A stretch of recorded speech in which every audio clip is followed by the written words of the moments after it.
வணக்கம் and welcome to Kovai cooks. இன்றைக்கி நம்ம பார்க்க போகிறது பீஸா பராத்தா. இதை நம்ம ஸ்நாக்ஸாகவும் சாப்பிட்லாம், குழந்தைகளுக்கு லஞ்ச் பாக்ஸ்லேயும் கொடுத்து அனுப்பலாம்.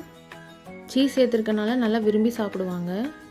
இது செய்கிறதுக்கு கோதுமை மாவில் தண்ணி சேர்த்து சப்பாத்தி மாவு பதத்துக்கு பிணைஞ்சு வச்சுருக்கேன். ஒரு 15 மினிட்ஸ் நல்லா ஊற வச்சுருக்கேன்.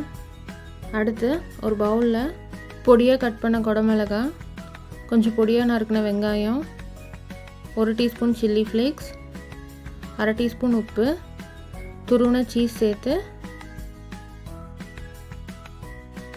நல்லா கலந்து வச்சுருக்கேன்.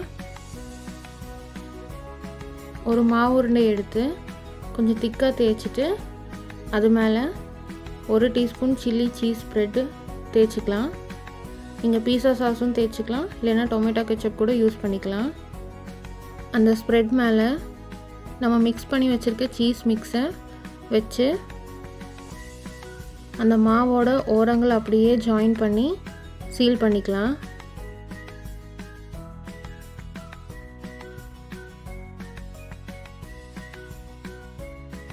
அது மேலே லைட்டாக மாவு தூவி தேய்ச்சி எடுத்துக்கலாம்.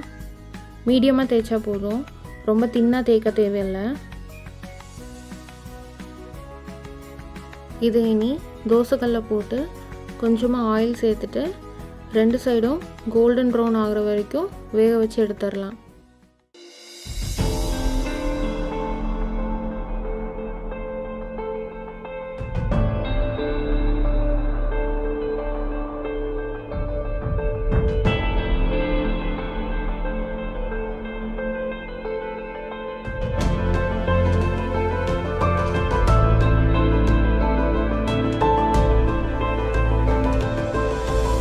நல்லா உள்ள சீஸ் எல்லாம் மெல்ட் ஆகி சூப்பராக வெந்திருக்கு.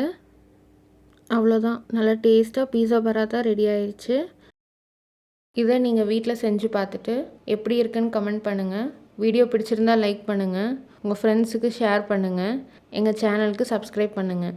எங்களோட அடுத்த வீடியோஸ் அப்லோட் பண்ண உடனே உங்களுக்கு நோட்டிஃபிகேஷன் வர்றதுக்கு பெல் ஐக்கானை கிளிக் பண்ணுங்கள். தேங்க்யூ.